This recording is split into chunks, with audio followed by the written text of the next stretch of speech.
Istri kalau deket lu sedih lah.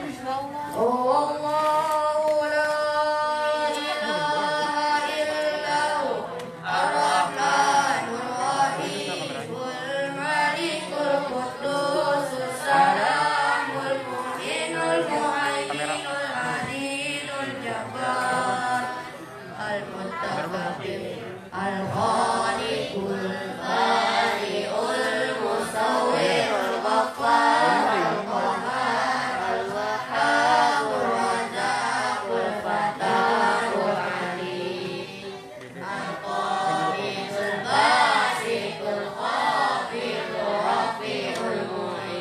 Al-Mudirul Sami'ul Basirul Hakamul Ad Al-Latiful Khabirul Halimul Halim Al-Ghafurul Syakurul Aliyul Kabir Al-Hafidul Muqitul Hasibul Jalil Raqibul Mujibul Wasi'ul Hakimul Wadudul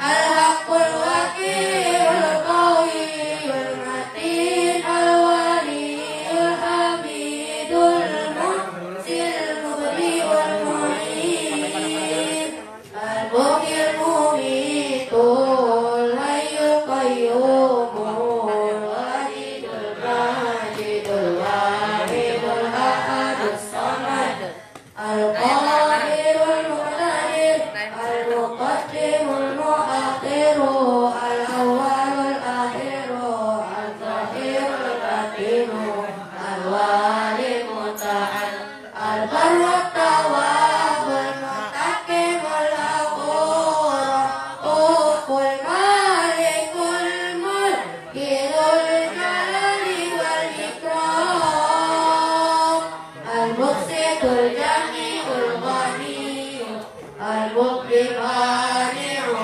Al-Dhar Nafi'u Al-Nur Hadi Ul-Baqil Warithu Wasidus Sabur A'udhu bikalimatillahi tammati min syarri ma khalaq A'udhu bikalimatillahi tammati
غير فقير وإذا مرضت فهو يشفين وإذا مرضت فهو يشفين وإذا مرضت فهو يشفين سلام على نوح في العالمين سلام على نوح في العالمين سلام على نوح في العالمين اللهم لا يأتي بالحسنات إلا أنت ولا يدفع السيئات إلا أنت ولا حول ولا قوة إلا بك اللهم لا خير إلا خيرك ولا خير إلا خيرك ولا إله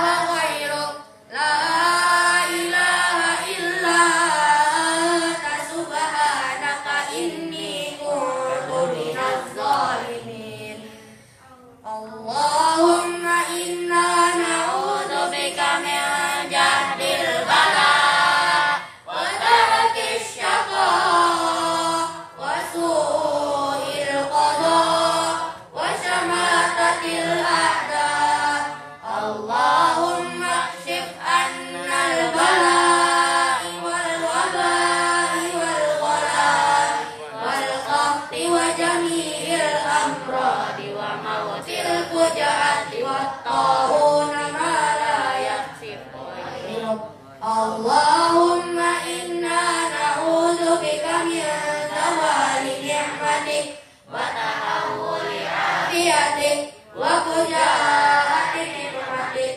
وجميع سخطك اللهم إنا نعوذ بك من زوال نعمتك وتحول عافيتك وفجاءة نعمتك وجميع سخطك اللهم إنا نعوذ بك من زوال نعمتك وتحول عافيتك وفجاءة نعمتك وجميع سخطك رب اغفر لي وارحمني وتب علي رب اغفر لي وارحمني وتب علي رب اغفر لي وارحمني وتب علي رب اغفر لي وارحمني وتب علي رب اغفر لي وارحمني وتب علي رب اغفر لي وارحمني وتب علي رب اغفر لي وارحمني وتب علي ربنا آتنا في الدنيا حسنة وفي الآخرة حسنة وقنا عذاب النار وسبحان ربك رب العزة عما يصفون وسلام على المرسلين والحمد لله رب العالمين.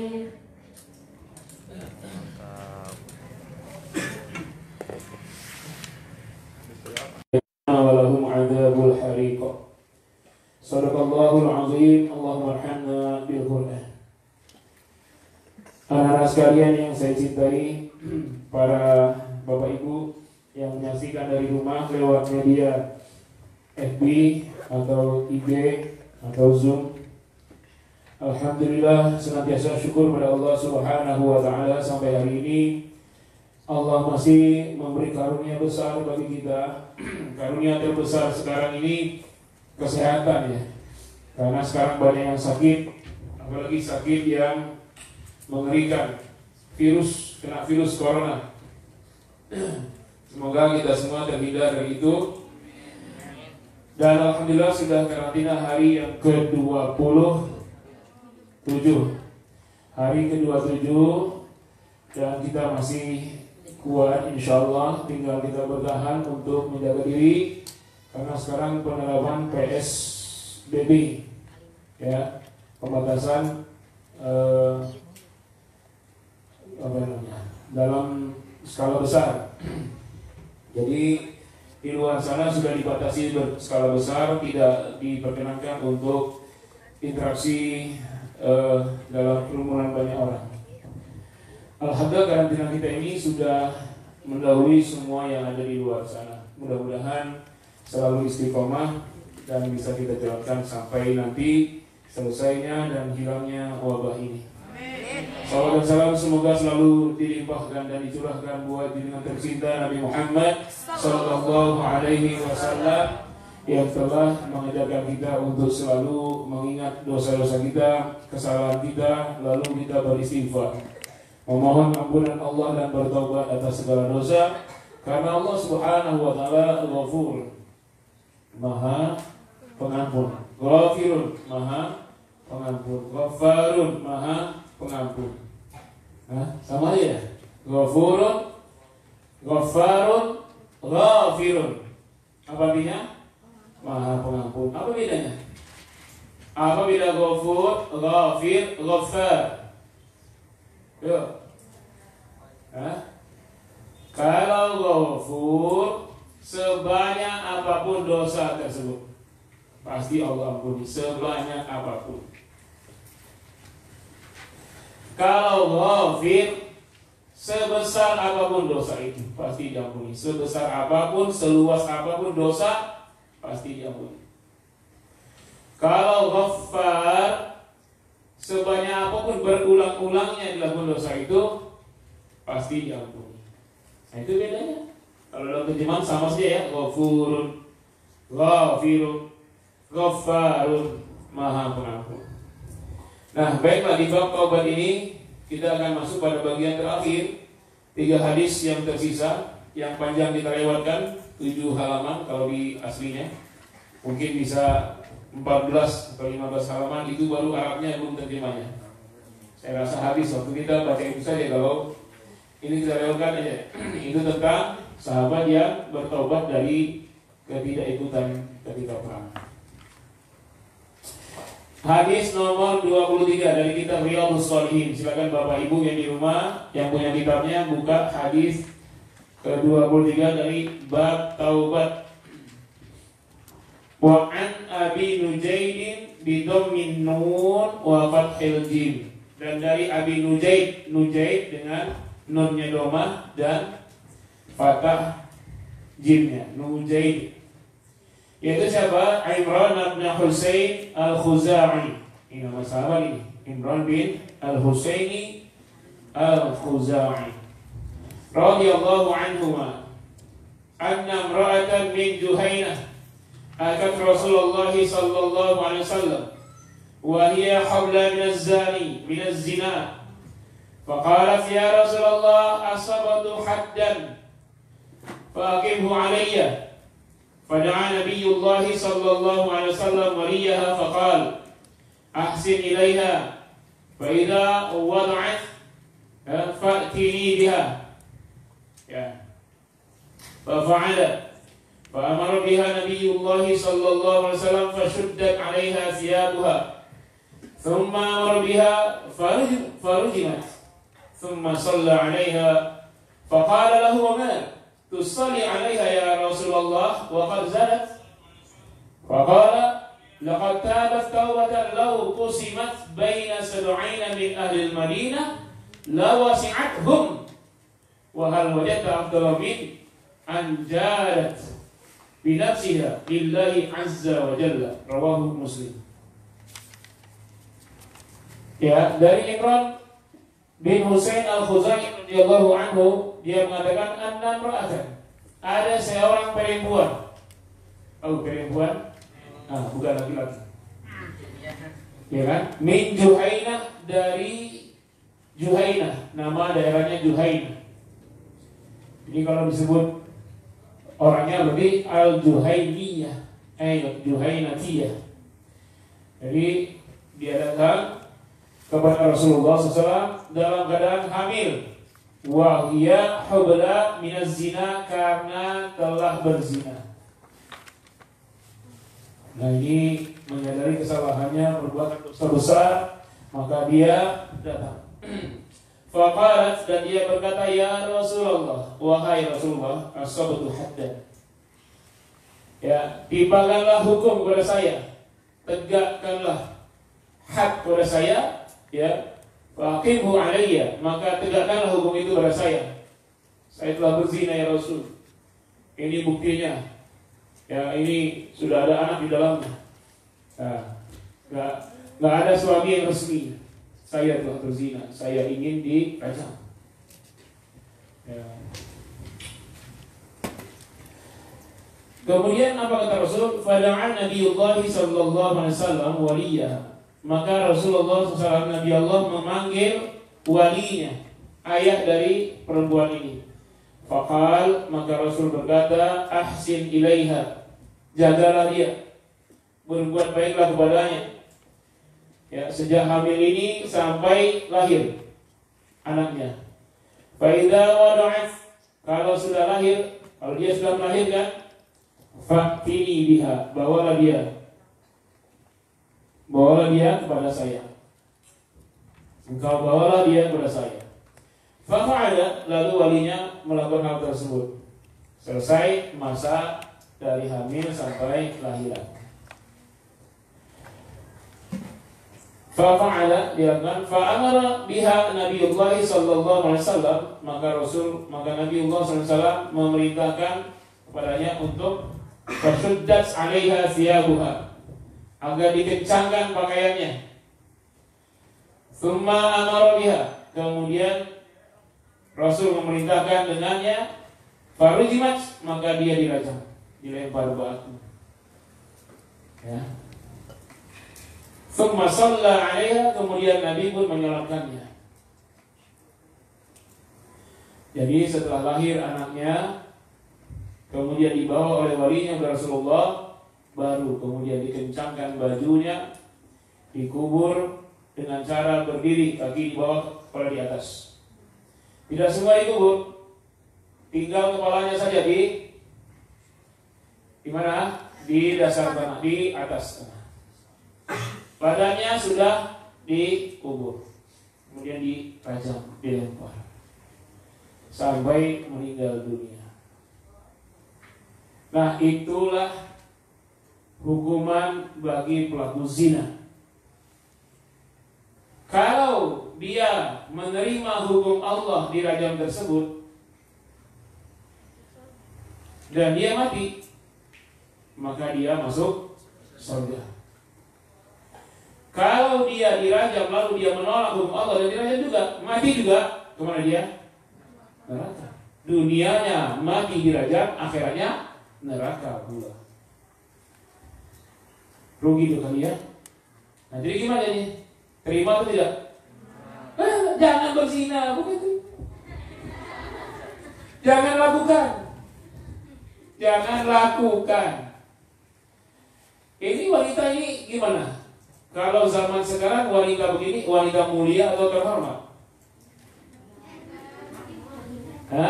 Hina atau mulia? Hina. Jadi sekarang yang sudah berzina tidak ngaku itu mulia.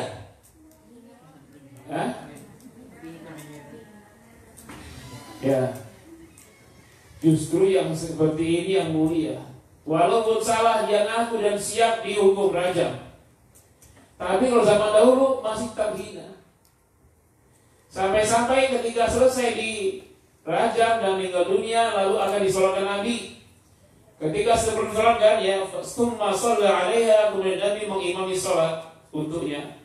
Faqala lahu Umar, maka Umar bin Khattab berkata kepada Rasulullah, "Tusalli 'alaiha ya Rasulullah wa qad zanat." Engkau menyolatkan dia ya Rasul padahal dia telah berzina. Jadi dalam pandangan Umar ini masih sangat hina. Kenapa Umar bertanya seperti itu? Karena ya, sholat jenazah yang diimami oleh Nabi Muhammad itu syafaat. Jadi siapa yang disolatkan oleh Nabi dan Nabi sebagai imamnya, maka jenazah yang sholat itu min ahlil jannah, pasti masuk surga. Yang disolatkan Nabi, karena Nabi tidak akan solatkan orang yang berpotensi tidak masuk surga. Jadi kalau Umar tahu kok Nabi sholatkan, sempat dilarang, ya Rasul kenapa engkau sholatkan padahal dia telah berzina? Maka Nabi menjawab, Nabi menjawab, laqad tabat taubatan. Sungguh si wanita ini telah bertobat dengan tobat yang sebenarnya. Lau qusimat baina sab'ina min ahli Madinah lawasi'athum. Seandainya taubatnya ini dibagi kepada 70 orang penduduk Madinah, maka jauh lebih luas taubatnya dari mereka. Jadi 70 sahabat, bayangkan. Hitung 70 sahabat setara dengan taubatnya si wanita Juhainah. Dari Juhainah. Dari Juhainah. Kenapa? Ketinggian taubat. Allah Maha Penerima taubat. Orang yang datang bertobat dengan kesadarannya, tidak ada yang memaksanya, maka Allah memuliakannya. Walaupun dia pernah berbuat dosa besar, dia telah berzina, entah berapa kali berzinanya, tapi Allah Maha Penerima taubat, sehingga nilai taubatnya si wanita ini setara dengan 70 sahabat Madinah. Bayangkan. Bahkan lebih luas dari sab'ina min ahli Madinah, 70 sahabat Madinah. Wa hal wajadta afdhala min? Apakah engkau ya Umar mendapati yang lebih afdal dari anjadat nafsaha lillahi azza wa jalla? Dia telah datang jadat bi nafsiha, datang menyerahkan dirinya kepada Allah azza wa jalla. Jadi dia dengan sadar datang kepada Allah azza wa jalla. Ini afdal, perbuatan yang sangat mulia. Jadi Allah azza wa jalla pasti akan mengampuni dosa sebesar apapun sekalipun berzina. Sekalipun dosa yang besar, kira-kira siapa dosanya yang paling banyak di dunia ini? Ada kisah di surat Ashabul Ukhdud, surat apa itu? Surat Al-Buruj, ya kan? Wahum 'alaiha qu'ud. Mereka di atas kobaran api duduk-duduk. Jadi pernah ada satu orang beriman kepada Allah dan Rasulnya, wasilah dakwah seorang pemuda. Kemudian orang-orang mukmin ini dikumpulkan oleh raja yang zalim itu di sekelilingnya. Ya, mereka nonton-nonton sambil menyiramkan bahan bakarnya, kayu bakarnya sampai kobaran api yang sangat luas. Lalu perintah sang raja ini untuk membunuh semuanya. Seorang pemuda ini telah dibunuh lebih dahulu. Satu lapangan orang beriman, mukmin laki-laki, mukmin perempuan, dibakar hidup-hidup, mati semua. Ini dosanya besar apa tidak? Kira-kira diampuni Allah atau tidak? Sangat besar. Tidak laki, tidak perempuan, tidak orang dewasa, tidak anak-anak, semuanya dibakar oleh raja yang zalim dan bengis ini. Tapi coba lihat ayat Allah, perhatikan baik-baik. Innal ladzina fatanul mu'minina wal mu'minat, sesungguhnya orang-orang yang telah membakar, menyiksa orang beriman laki dan perempuan, anak-anak dan dewasa, laki perempuan yang cacat, yang normal, semua dia bantai, dia bakar hidup-hidup. Tsumma lam yatubu, kemudian mereka tidak bertobat, falahum adzabul jahannam wa lahum adzabul hariq. Maka bagi mereka azab neraka jahanam dan bagi mereka siksa yang membakar di neraka jahanam. Coba lihat di ayat tersebut ada lafaz tsumma lam yatubu. Kemudian mereka yang menyiksa orang beriman itu tidak bertobat. Apa artinya? Kalau yang menyiksa orang beriman itu, membakar orang beriman itu mereka bertobat, Allah terima nggak tobatnya? Padahal mereka telah menyiksa, membakar semua orang beriman, bapak-bapak, ibu-ibu, anak-anak, remaja-remaji, dia bakar semua. Tapi Allah masih memberikan tobat padanya. Kalau dia mau bertobat, tsumma lam yatubu, sekiranya mereka mau bertobat, akan diterima taubat, tapi mereka ternyata memilih tidak bertobat. sebesar itu dosa. Contoh misalnya kalian lihat di tengah lapangan ada seorang kiai yang berjuang fi sabilillah selama hidupnya, selalu berdakwah kemana-mana, selama mengajak kepada syariat Allah, ya, soleh, kemudian tiba-tiba dia dibakar oleh orang ramai, dibakar hidup-hidup, disiksa, dicincang-cincang, ya, dengan sangat bengis sambil sombong dia membakar kiai tersebut. Kira-kira orang yang membakar menyiksa kiai itu apa kata kita? Apa kata kita? Kejam sekali. Kejam sekali. Pasti yang melakukan ini masuk neraka jahanam. Ya enggak? Iya kata kita ya? Kejam enggak dia? Kejam sekali, pasti masuk neraka. Tapi sebenarnya tidak, belum tentu masuk neraka. Iya, memang dia kejam. Tapi lihatlah apakah ia ada bertobat atau tidak. Contoh lain coba, Fir'aun. Fir'aun itu seorang manusia yang Allah ciptakan. Dari bayinya Allah kasih rezeki, Allah kasih kehidupan dari anak-anaknya, dewasanya, menjadi rajanya, mendapatkan kenikmatan semuanya, kekayaan dia miliki, kekuasaan dia punya. Lalu dia membantah Allah Subhanahu wa Ta'ala. Lalu dia mengaku Tuhan, ana rabbukumul a'la. Bengisnya luar biasa, anak bayi dia sembelih, dia cincang-cincang. Semua rakyat dia siksa semua.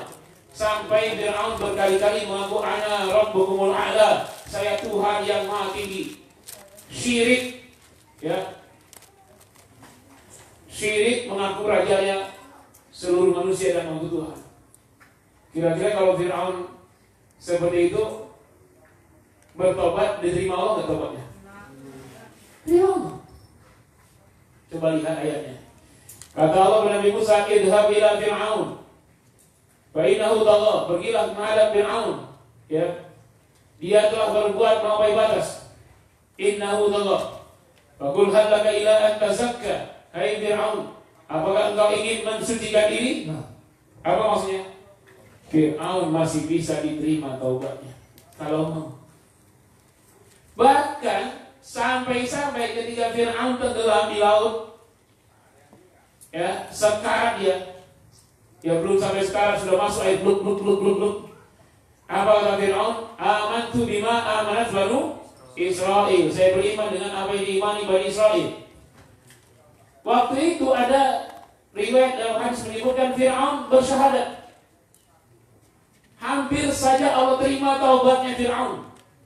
Asyhadu an la ilaha. Baru itu. Malaikat Jibril jengkel. Kenapa? Malaikat Jibril tahu kalau sampai dia ngomong illallah, diampuni Allah. Ya, maka diambil itu pasir dari laut, kemudian disumpel mulut Fir'aun itu. Baru asyhadu an la ilaha. Mati kau. Sumpah mati Fir'aun. Hampir saja illallah. Kalau Fir'aun sempat bersyahadat masuk Islam, diampuni semua dosa Fir'aun. Kalau itu terjadi gimana? Mengerikan. Nanti orang nyontoh Fir'aun, gak apa-apa. Fir'aun tuh berbuat maksiat seperti yang hidup, mau matinya syahadat masuk surga dia. Ada nggak orang begitu? Ada. Siapa? Tukang sihir Fir'aun. Ya kan, tukang sihir Fir'aun dari mudanya cari nafkah dengan cara sihir, syirik, merugikan orang, mensantet orang, guna-guna. Nah, ketika datang Nabi Musa dengan Nabi Harun, ya, menghadap Fir'aun untuk menyuruh Fir'aun bertobat, faqul laka qaulan layyinan. Nabi Musa berkata dengan suara yang lembut kepada Fir'aun. Orang-orang di tukang sihir datang menghadap melawan Nabi Musa. Tiba-tiba tukang sihir masuk Islam. Sepanjang hidupnya sihir, santet, kerjaannya itu. Tahu-tahu masuk Islam, langsung dieksekusi Fir'aun, masuk surga semua. Padahal kafirnya, syiriknya sepanjang hidup, bersyahadat belum sempat sholat 5 waktu, baru ngomong asyhadu an la ilaha illallah wa asyhadu anna Muhammadar Rasulullah. Kalian masuk Islam tanpa seizinku, langsung disembelih Fir'aun itu sihirnya, langsung masuk surga. Baru bersyahadat, belum sempat beramal soleh, bertaubat masuk surga. Kan luar biasa. Makanya jangan sombong kita. Jangan sombong. Jangan mengatakan Allah tidak akan mengampuni dosa orang. Ada hadis riwayat dari sahabat Abu Hurairah radhiyallahu anhu, ada dua orang. Satu orang taat, satu orang maksiat. Dosanya besar sekali. Ya. Dan dia luar biasa, semua dosa dia lakukan, berjudi, berzina, merampok. Semua dia sudah kerjakan. Ada sisi orang taat, orang soleh. Ya, dalam kondisi seperti itu orang soleh ini ngatain orang maksiat. Kamu ini maksiat semua, sudah didakwahi tidak mau ikut juga. Pasti Allah tidak akan ampuni dosa kamu, kata orang soleh itu. Tiba-tiba dua-duanya dimatikan Allah. Satu orang taat, satu orang maksiat. Kata orang yang maksiat, kata orang yang taat, sudah didakwahi, nggak tobat-tobat juga, dosa besar terus. Apa kata orang taat? Pasti Allah tidak akan ampuni dosa kamu. Tiba-tiba dua-duanya mati. Nanti di yaumil akhir dibangkitkan, maka Allah menghisab keduanya. Lalu yang berbuat maksiat itu Allah masukkan ke surga, yang taat Allah masukkan ke neraka.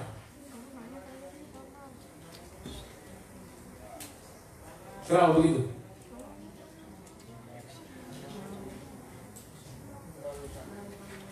Orang yang mengatakan pasti Allah tidak akan mengampuni dosamu, apa hak dia mengatakan Allah seperti itu?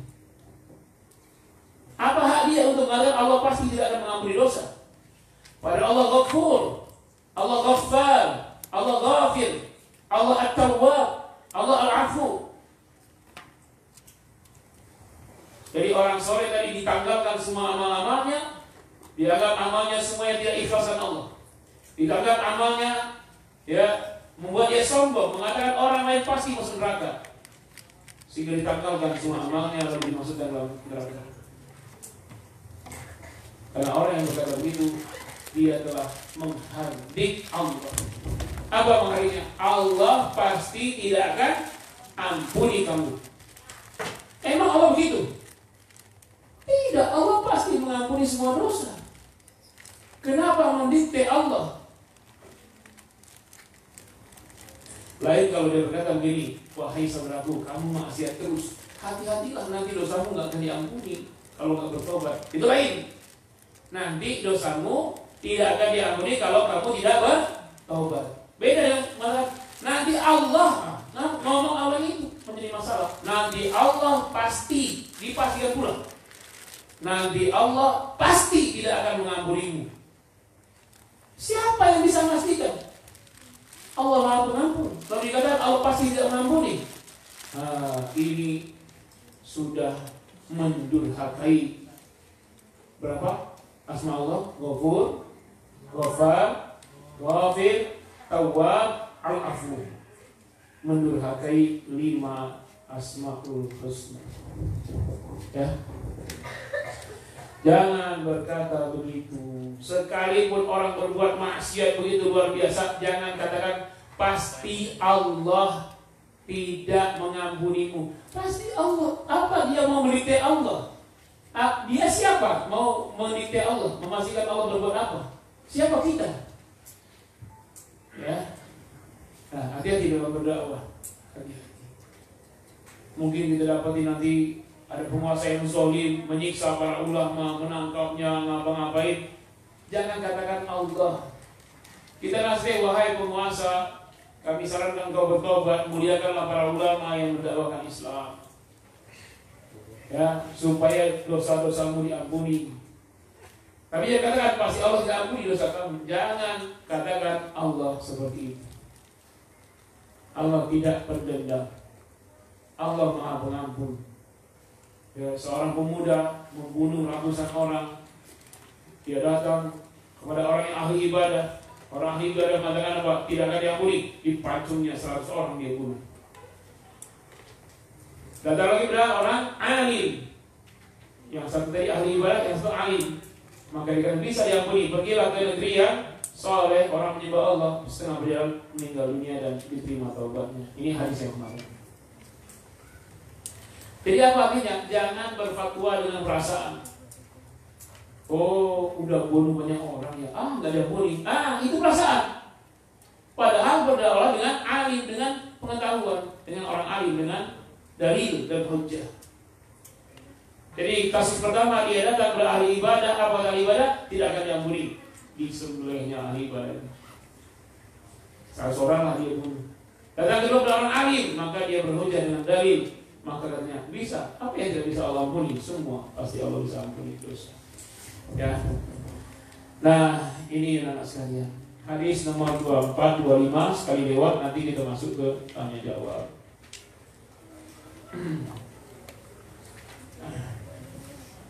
Wa 'an Ibnu Abbas wa Anas bin Malik radhiyallahu anhum. Berapa orang ini? Wa 'an Ibnu Abbas wa Anas bin Malik, berapa orang? Kenapa radhiyallahu anhu? Kalau satu orang radhiyallahu anhu, kalau dua orang radhiyallahu anhuma. Ini apa ini? Huma apa hum? Mana baca aja, coba baca. Mana huma? Radhiyallahu anhum. Apa tuh? Huma apa hum? Yang buku hijau, buku hijau. Hum ya? Oh yang benar hum, bukan huma. Radhiyallahu anhum, berapa orang? 4. Satu Abdullah Ibnu Abbas, yang kedua Abbas bin Abdul Muthalib. Jadi Ibni Abbas itu maksudnya langsung dua itu, Abdullah bin Abbas dan Abbasnya, dua-duanya sahabat. Kemudian Anas bin Malik, Anas bin Malik sahabat, Malik bin Anas sahabat. Ayah Ibu itu? Iya, Ibnu Abbas itu maksudnya Abdullah bin Abbas dan Abbasnya. Kalau sebutan Abdullah bin Abbas, makanya radhiyallahu anhum. Ya. Coba di buku yang hijau apa? Hum apa huma? Hum. Kalau yang ini terbitnya lebih lama daripada itu. Yang hijau ini duluan terbitnya daripada yang kuning. Saya lihat yang kuning itu banyak editan. Karena saya sudah baca yang hijau ini, sudah saya baca yang hijau semua, baru mau datang kitab yang kuning, beberapa diedit. Wah ini nggak benar ini. Sebenarnya kalau kita para ulama dahulu tidak boleh kita edit. Kita apa adanya, kalau ada yang akan kita rubah, bikin catatan kaki. Nah, di catatan ini dijelaskan. Kalau dia tidak bikin catatan kaki, itu merubah hak cipta. Ya. Kalian nanti kalau jadi penulis begitu, kalau ada kitab dari kitab hadis atau tafsir, kalian ingin terjemah, kalian masukkan teks aslinya, jangan merubah sedikit pun teks aslinya itu. Saya lihat yang tafsir Ibnu Katsir aslinya dengan terjemahnya diedit banyak sekali terjemahnya itu. Jadi jauh panggang dari api, apa yang dimaksud dalam aslinya berbeda dengan terjemahnya itu. Dia terjemah semua. Kalau Al-Quran mau diterjemah dengan bahasa apapun, teks aslinya pasti ikut, ya enggak? Mau diterjemah dalam bahasa Inggris ada teks aslinya. Mau terjemah dalam bahasa Rusia ada teks aslinya. Bahasa Indonesia ada teks aslinya. Ada Quran bahasa Sunda ada. Aslinya pun ikut kan? Nah kalau kita tidak itu enggak.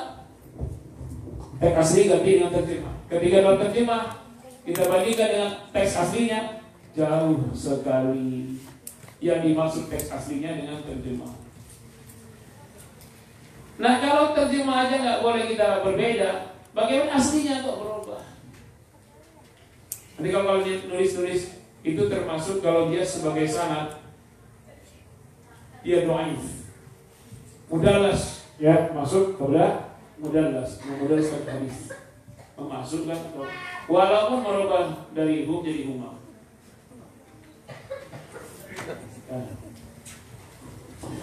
Baik, lanjut ya. Anna Rasulullah sallallahu alaihi wasallam qala, bahwasanya Rasulullah SAW bersabda, "Lau anna libni Adam wadiyan min dhahabin ahabba an yakuna lahu wadiyani wa la yamli'u jawfahu illa turab wa yatubu Allahu ala man taba." Rasul bersabda, seandainya seorang anak Adam mempunyai satu lembah min zahabin, semua lembah itu isinya emas, ahabba yakuna lahu wadiyan, dia ingin mencari dua lembah lagi, menjadi dapat dua lembah berisi emas. Jadi manusia ini rakus harta, nggak pernah puas-puasnya. Dengan harta ini manusia bukannya buas, dicari siang malam nggak henti-henti. Sholat pun nggak berjamaah lagi, hanya cari uang. Nah, ini hati-hati yang kerja bagaimana ini, ya? Harus sadar bahwa hidup untuk ibadah, bukan untuk cari dunia. Wala yamla'a jawfahu illa turab, dan tidak ada yang memenuhi mulut dia kecuali tanah. Maksudnya apa? Kita ini cuma makan sesuap-sesuap, tapi apa saja dimakan. Kayak gak puas-puasnya. Baru selesai kita dengan mulut ini kalau sudah mulut ini masuk tanah. Maksudnya kalau sudah dikubur, baru berhenti perlombaan mencari harta. Orang mencari harta sampai dapat senilai lembah, semuanya bersih emas, ingin 2 lembah, 3 lembah, gak ada henti-hentinya sampai dikubur baru berhenti. Tapi bagaimanapun orang condong pada dunia, wa yatubullahu ala man taba. Allah tetap akan menerima taubat siapa saja yang mau bertobat. Artinya siapa saja yang berdosa karena keinginan terhadap dunia, semua dia lakukan, ya. Lalu atas dosa itu dia ingin bertobat, Allah tetap akan terima taubatnya. Tidak ada yang bisa menghalangi antara dirinya dan taubatnya. Terakhir hadis tentang taubat, setelah ini berakhirlah bab istighfar dan taubat. Wa an Abi Hurairah radhiyallahu anhu anna Rasulullah sallallahu alaihi wasallam qala. Dari Abi Hurairah radhiyallahu anhu bahwasanya Rasulullah sallallahu alaihi wasallam bersabda, "Yadhaqullahu subhanahu wa ta'ala ila rajulaini." Allah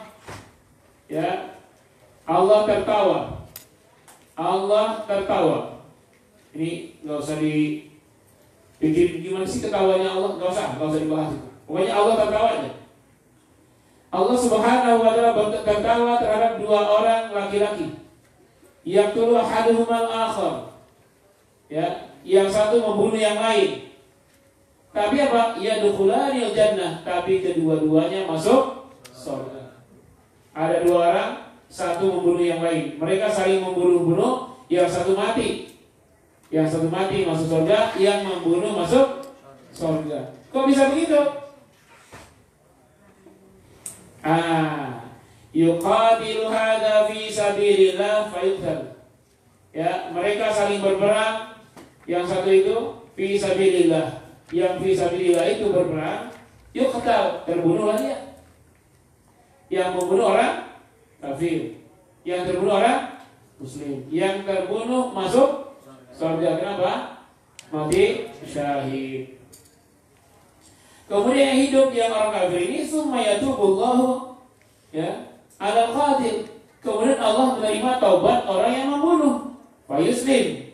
Kemudian dia masuk Islam, fayustashhad, lalu dia pun mati syahid. Nah, dia sudah bunuh umat Islam yang dia bunuh masuk dalam surga, lalu dia pun masuk Islam setelah itu, dan dia pun terbunuh syahid. Jadi keduanya masuk surga. Jadi dalam hal pembunuhan ini, ada yang pembunuh masuk neraka, yang dibunuh masuk surga. Yang kedua, ada yang membunuh dan terbunuh, kedua-duanya masuk neraka. Yang ketiga, kedua-duanya masuk surga. Kok bisa begitu? Yang pertama, pembunuh masuk neraka, yang terbunuh masuk surga. Kasus misalnya ada orang yang membunuh, tanpa ada alasan apapun dia bunuh orang, maka yang dia bunuh masuk surga, pembunuh masuk neraka. Itu dalam surat apa? Surat Al-Maidah. Ya kan? Inni uridu an tabu'a bi ismi wa ismika fatakuna min ashabin nar. Ketika Qabil membunuh Habil. Jadi yang dibunuh dosanya diambil oleh yang membunuh, sehingga yang dibunuh habis dosanya, yang membunuh semua dosa pada dirinya.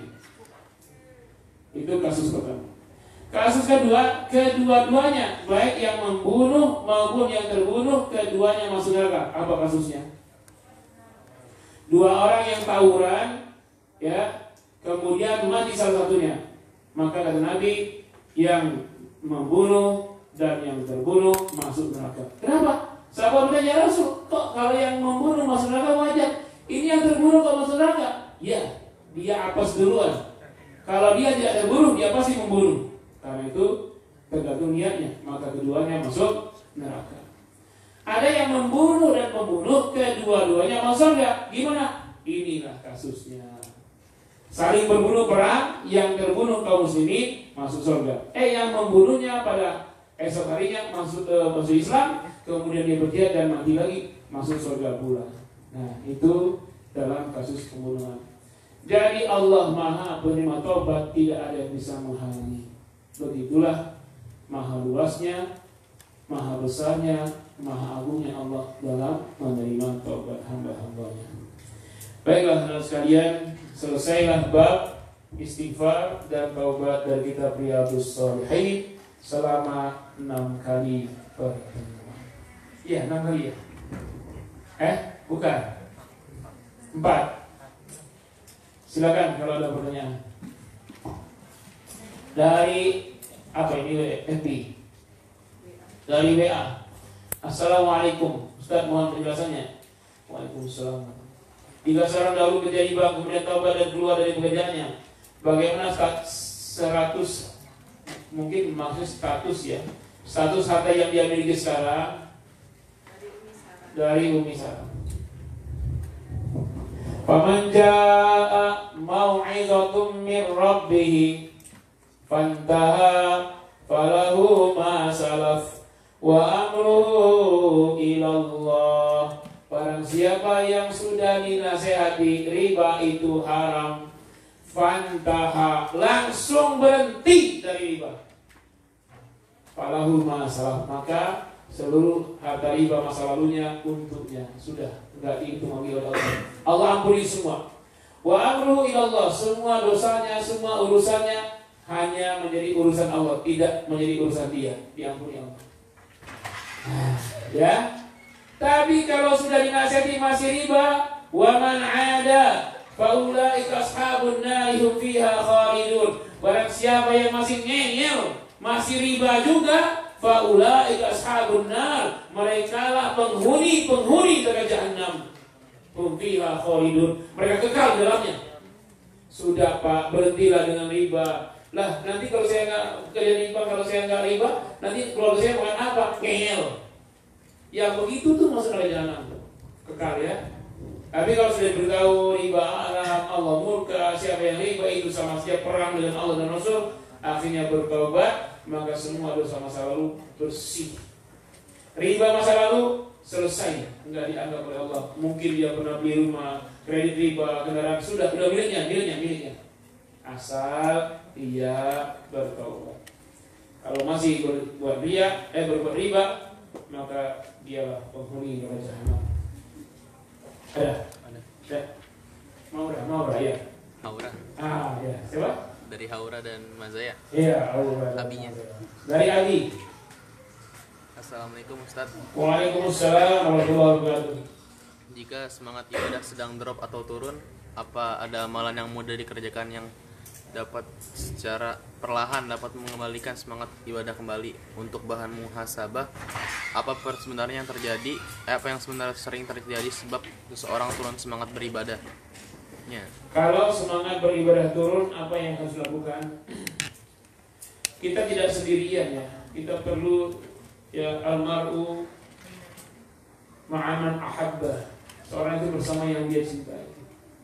Maka cintailah orang yang ahli ibadah, bertemanlah dengan yang ahli ibadah. Kenapa? Di saat kita lagi futur, semangat ibadah turun, dia akan mengingatkan kita. Jadi jangan cari teman yang suka ngerumpi.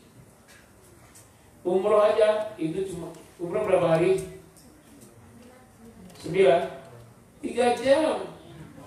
Begitu datang langsung ihram tawaf, sudah tawaf, ihram tawaf, sa'i, ya selesai lah. 3 jam selesai, 4 jam. Nah sisa 8 hari setengah ngapain? Kalau kalian bersama yang hobinya ngerumpi selama di hotel 8-9 hari itu ngerumpi aja. Apalagi yang suka belanja ke mall aja, itu godaannya. Sekeliling Masjidil Haram itu mall semua itu. Masjidil Haram Nabawi, Masjidil Maki juga sama. Nah, godaannya banyak itu. Mallnya, AC-nya, dinginnya, indahnya banyak. Dia tawafnya, orang tawaf beli Ka'bah, dia tawaf beli mall. Kenapa? Temannya yang suka beli mall. Tapi kalau teman yang suka ibadah, dia akan ibadah terus. Makanya kalau ibadah umrah, cari teman yang hobinya ibadah. Waktu pertama kali umrah, alhamdulillah Ustaz bersama Ustaz Hambali ibadah terus. Akhirnya kita berpacu, lomba-lomba. Kemana saja ada musola kecil sekalipun, langsung dia sholat di situ. Wih, cepat sekali dia. Mana dia? Oh, lagi sholat. Kejar juga, sholat juga. Mana dia? Tahu-tahu ada pasar kurma, ada musola kecil, langsung sholat di situ. Sholat juga. Orang cuma cari kurma, dia cari musola di pasar kurma. Jalan-jalan kemana ada musola kecil, dia sholat. Musola kecil, musola besar, pokoknya dimanapun dia apa adanya. Saya tidak ingin melewatkan satupun masjid baik kecil maupun besar di Makkah dan Madinah kecuali saya akan sholat 4 rakaat. Iya, sholat 4 rakaat di setiap musola kecil sekalipun. Ya, luar biasa. Akhirnya kita terpacu juga. Coba kalau teman sekamar Pak Habib, orang yang suka di kamar lain ada tuh. Tiap dia pulang murah. Riaden. Karena kalau keluar dari Masjidil Haram itu mulai pedagang kelimanya itu teriak, ayo Jawa, Indonesia, Sunda kata dia. Antaraannya. Riaden. 2 rial. Jam tangan khamstas. Jam tangan khamstas. Apa khamstas? 15 rial. Aduh, akhirnya masuk kamar teriak dia, Riaden, khamstas. Jangan cari teman yang suka ke mall, berjalan. Cari teman yang rajin ibadah. Saat kita futur, lagi tidak semangat ibadah, dia mengingatkan. Terutama teman untuk selamanya sampai meninggal. Kalau boleh cari teman, perempuan cari teman. Ya, masih ada. Dari Ummu Salisahla. Salisahla. Assalamualaikum. Bagaimana dengan perasaan orang yang selalu merasa dirinya berdosa sehingga menimbulkan rasa tidak percaya diri dan takut bertemu dengan orang yang solih? Itu namanya tayasu. La tayasu min rahmatillah. Jangan putus asa dari rahmat Allah. Ya, saya ini banyak dosa, kotor, takut ketemu orang. Nah begitu. Sudahkah kita bertobat? Segera ketika kita berdosa langsung bertaubat. Wasari'u ila maghfiratin min rabbikum. Segeralah mohon ampun Tuhan kalian. Setelah mohon ampun, yakini Allah Maha Pengampun. Setelah itu pede lagi. Kalau kita merasa berdosa terus, berarti kita meragukan Ghafur, meragukan Ghafir, meragukan Ghaffar, meragukan Tawwab, meragukan Afu. Berapa asmaul husna yang kita ingkari. Jadi bagi orang yang minta ampun, wajib yakin dosanya diampuni kalau dia bertobat sungguh-sungguh. Ya, meragukan dosa kita diampuni, kita telah meragukan asmaul husna, Ghafurun, Ghaffarun, Ghafirun, Tawwabun, Al-Afu. Sedangkan kita harus beriman pada asmaul husna itu dengan 100%. Tidak boleh saya beriman dengan asma wa sifatullah 99,99%. Tidak boleh. Wajib 100% karena ini akidah. Nah itu yakini Allah pasti mengampuni dosa kita kalau kita sudah sungguh-sungguh bertaubat.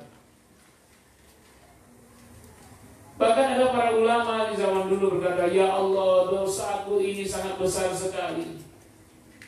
Berilah aku dengan keampunan yang paling kecil." Kenapa ada doa begitu? Berikan aku, ya, ampunilah dosaku dengan keampunanmu yang paling kecil. Ya Allah, dosaku sangat besar, setinggi jagat raya ini, setinggi langit. Tolong ampunilah aku ya Allah dengan pengampunanmu yang sangat kecil. Apa maksudnya? Pengampunan Allah yang sangat kecil cukup menghabiskan semua dosa-dosa besarnya. Karena saking besarnya ampunan Allah Subhanahu wa ta'ala. Tapi jangan tiru, kita mohon ampun ya Allah, ampuni dosaku dengan ampunanmu yang luas. Nah, ya. Kenapa ada omongan ampunanmu yang paling kecil? Karena yakin sekecil apapun ampunan Allah pasti mengampuni semua dosa sebesar apapun. Assalamualaikum Ustaz. Waalaikumsalam. Dari Fatmawati. Dari Fatmawati. Apakah kalau sengaja meninggalkan sholat tidak boleh diganti atau dikodo? Lalu bagaimana cara kita bertaubat? Ada khilafiyah para ulama. Ya, kalau sengaja tidak sholat, maka apakah nanti setelah bertobat dia mengkodo sholatnya atau tidak? Pendapat pertama, dia tidak perlu mengkodo sholatnya. Karena Allah sudah mengampuni semua dosa masa lalu. Kenapa Allah menuntut apa yang sudah diampuninya? Nggak mungkin Allah menuntut apa yang sudah dia ampuni. Maka bersihlah dia dari dosanya itu, sehingga kesalahan masa lalunya, kewajiban yang ditinggalkan tidak perlu diganti. Itu satu pendapat. Pendapat kedua mengatakan diganti sholat yang sengaja dia tinggalkan dulu. Soal masa lalunya Allah telah ampuni, itu menjadi urusan Allah. Sekarang dirinya ini yang telah meninggalkan kewajiban itu, maka bayarlah semampunya, kerjakan aktivitas semampunya. Nah, dari dua khilafiyah ini sama kuat dalilnya. Ya, sudah. Dari ibunya Nanda. Hah? Mana PRT ini? Oh, dari ibu PRT ya, ya. Dari ibunya PRT. Assalamualaikum Ustaz. Waalaikumsalam warahmatullahi wabarakatuh. Afwan mau bertanya. Ya, PRT gimana? Mohon penjelasannya, bolehkah kita memohon ampunan kepada Allah untuk saudara kita non-muslim, baik yang masih hidup maupun yang sudah meninggal? Ya, mintakan ampun kepada non-muslim itu urusan kita, tapi Allah sudah tegaskan Allah tidak akan ampuni. Ketika kapan? Ketika Nabi Muhammad SAW minta ampun pamannya, maka tetap pamannya walaupun sebaik apapun, tapi tidak bersyahadat, maka tetap tidak diampuni. Itu paman Nabi Muhammad. Jadi hati-hati dengan akidah. Ya, paman Nabi saja tidak diampuni, apalagi kita bukan siapa-siapa Nabi. Ya, jadi harus. Ya, kalaupun kita mintakan ampun, ya sudah tidak berlaku. Ya, perbuatan kita itu. Ya, ada paling-paling kita menghibur diri dengan berbuat baik, mengenal kebaikannya. Karena syaratnya apa? Wa huwa mu'minun. Man amila sholihan min dzakarin aw unsa wa huwa mu'minun falanuhyiyannahu hayatan thayyibah. Siapa yang beramal soleh, baik laki maupun perempuan, dan dia beriman, itu syaratnya. Amal soleh kalau nggak beriman, enggak. Itu di sisi Allah. Di sisi manusia mungkin orang berterima kasih. Nah, terima kasih orang itu apa pahala dia di dunia ini, tapi bukan dari Allah. Lanjut. Dari orang tuanya Kafca. Dari orang Kafca. Ya. Assalamualaikum Ustaz. Waalaikumsalam warahmatullahi wabarakatuh. Apakah diperbolehkan orang tua menjadi wali nikah anak hasil perzinahan? Apakah hukumnya apabila sudah tidak berhak? Jadi nanti di hakim ya, wali hakim. Hakim itu orang KUA atau ustadz yang tujuh atau siapa? Ya, orang yang zina itu binnya tidak kepada ayahnya. Harusnya nggak ada ayahnya dia karena dirajam. Kalau belum bisa nggak ada ayahnya itu. Terus dari Rinela Putri. Bismillahirrahmanirrahim. Assalamualaikum Ustaz.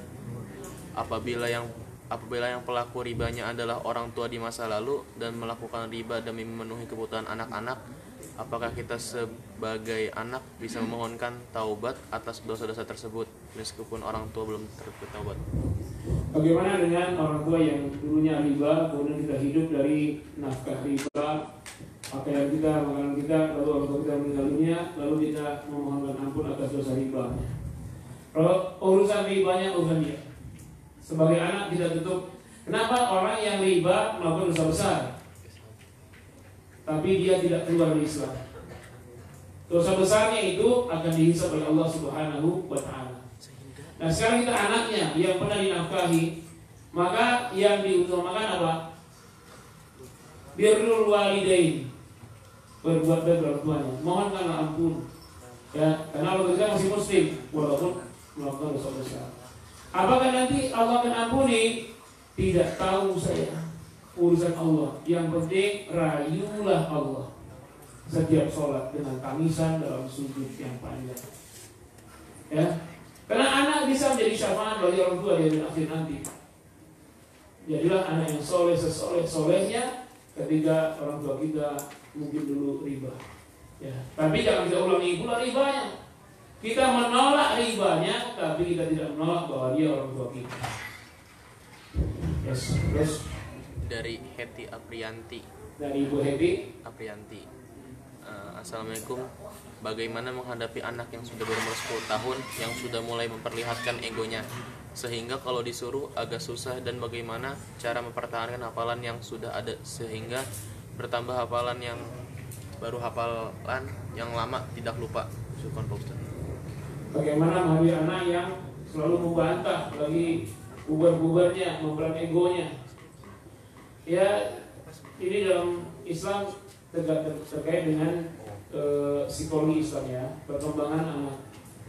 Jadi bagaimana anak itu sebenarnya bagaimana kita mendidiknya dari kecil. Kalau kita mendidik dari kecil berdasarkan Al-Quran dan Sunnah, pemahaman Al-Quran dan Sunnah, didukung oleh lingkungan yang sesuai dengan Al-Quran dan Sunnah, insya Allah terjaga dia. Kadang-kadang kita didik dari kecil dengan agama, kita pelihara, kita jaga, tiba-tiba pas pergaulan di sekolahnya tidak sesuai dengan Al-Quran dan Sunnah. Apa yang dia dapatkan di sekolah dijadikan bahan untuk protes kepada ibunya, kepada ayahnya. Ibu dan ayah tidak sama mendidik seperti teman saya didik, dimanja, dikasih handphone, dikasih ini. Saya dikekang, harus hafal ini, enak jadi anak orang lain. Nah, jadi kita ini ya kadang-kadang mendapat masalah dengan sistem pendidikannya, sistemnya itu. Jadi kalau semuanya sama mengarah kepada Al-Quran dan Sunnah, insya Allah tidak akan ada gejolak besar. Anak bergejolak karena dia dapatkan fakta di luar berbeda dengan apa yang diajarkan di rumah. Nah, karena itu kita ciptakan lingkungan rumah yang bersahabat dengan anak-anak dalam dunia pendidikan Islam. Jadi kalau dia sudah tidak mau menghafal lagi, kemudian ya ajaklah bicara apa masalahnya, sambil jangan curhat dengan ustaz saja. Sambil dia tiap malam tahajud mohon doa Allah, ya Allah anakku sudah 2 bulan tidak murojaah. Ya, ada kasus di sini kita dulu ada anak yang bosan menghafal, kemudian lama orang tuanya berdoa terus sampai sebulan tahajud doa ya Allah jangankan hafalan baru, hafalan lama pun hilang. Sudah sebulan 2 bulan, akhirnya Allah beri karunia anak ini bermimpi ketemu Rasul. Akhirnya dia mengulang semua hafalannya. Dan akhirnya dengan cepat dia menghafal 30 juz. Jadi Allah diajak bicara ya dalam sholat kita tiap malam. Masih? Ini kalian banyak sekali tulisan kalau bertanya to the point ya, hanya panjang. Satu orang satu bertanya aja. Assalamualaikum Ustaz, kalau yang dirajam lalu dia syahadat bagaimana? Iya, orang yang dirajam itu bersyahadat kan? Lagi dia asyhadu an la ilaha illallah, dan kepalanya la ilaha illallah, la ilaha illallah, la ilaha illallah. Masuk surga dia. Ya? Dia tidak menolak hukum rajamnya. Dia terima aja masuk surga. Kenapa? Hudud dalam Islam itu sifatnya kafarah. Apa kafarah? Penebus dosa. Dengan dirajam, yang ditebus bukan hanya dosa zina, seluruh dosa-dosa yang lain. Lalu dia dirajam karena zina, semua dosa yang lain tertebus dengan rajam itu, sehingga semua dosa lain terampunkan, sehingga dia menjadi bersih dari dosa. Padahal dirajamnya karena dosa zinanya, dia ikhlas seluruh dosa yang lain kafarah, tertebus. Inilah kemuliaan hukum Islam.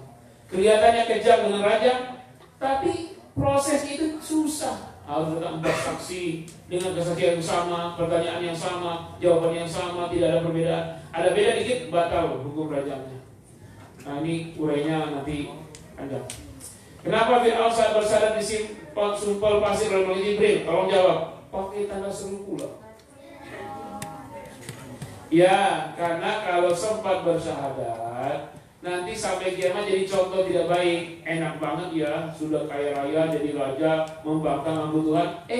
Ujungnya husnul khotimah. Nanti orang berlomba-lomba jadi Fir'aun. Makanya hikmahnya Fir'aun tidak sempat ada kesempatan taubat.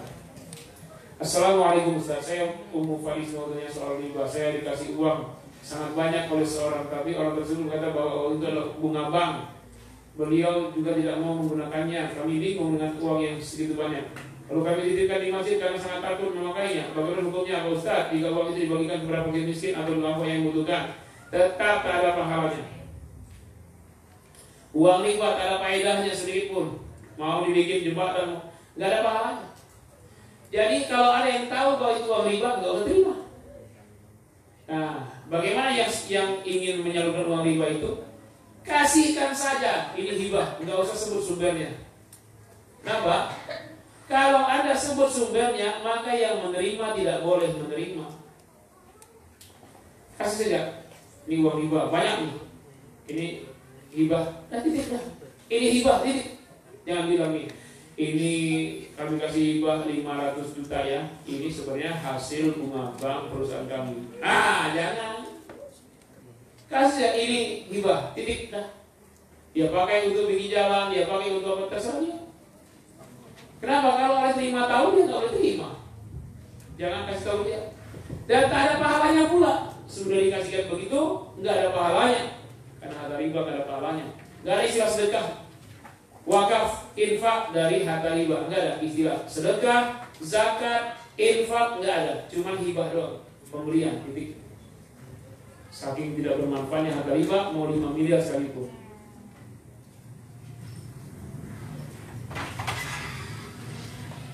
Walaupun pendek-pendek, tapi tulisannya yang bisa dibaca ya. Assalamualaikum Ustaz. Tadi kan Ustaz cerita tentang kisah Fir'aun dan Nabi Musa.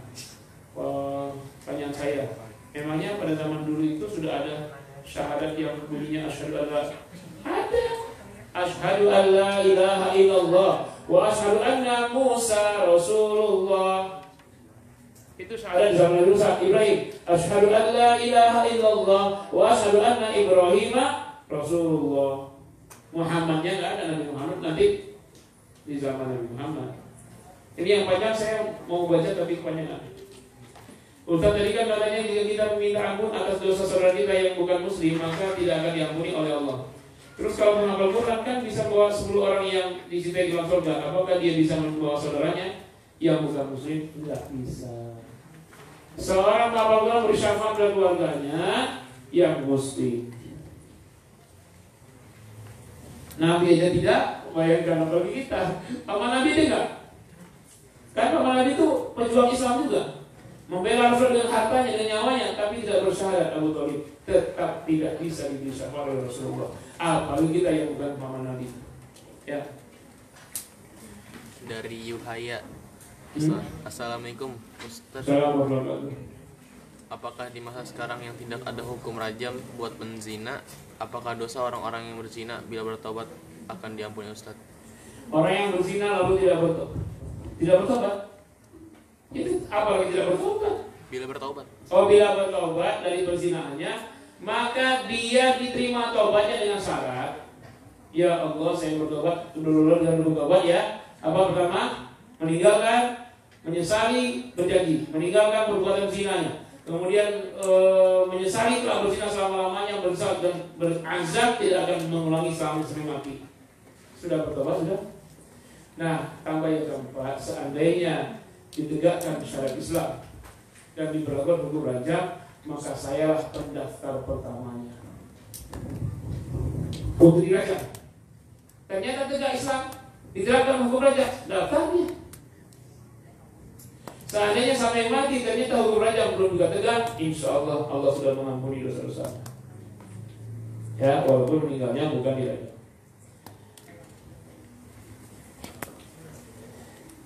Katanya Malaikat Jibril menyembah mulut Fir'aun. Apa Jibril punya nafsu? Apa bedanya Jibril dengan manusia?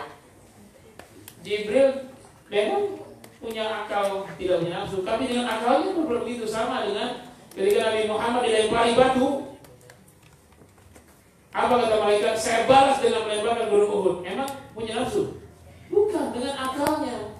Karena sayangnya pada Nabi Muhammad, maka Jibril ingin membalas dengan melemparkan gunung. Bukan karena nafsu, karena akalnya. Apa yang dimaksud hibah? Hibah pemberian. Ada hibah, sedekah, wakaf, infak, beli. Ya, hadiah dan hibah sama ini. Kalau zakat sudah ditentukan, besarnya 1/40, setahun sudah dimiliki. Kalau sedekah terserah mau kasih berapapun. Kalau infak terkait dengan beri nafkah, keluarga, nafkah dan lain-lain. Pada umumnya semua pemberian yang baik itu sedekah. Kalau nggak disebut dengan kalimat khusus. Kalau sedekah disebut dengan kalimat khusus, artinya zakat. Misalnya sedekah dengan ungkapan la shadaqata illa, maka itu maksudnya zakat.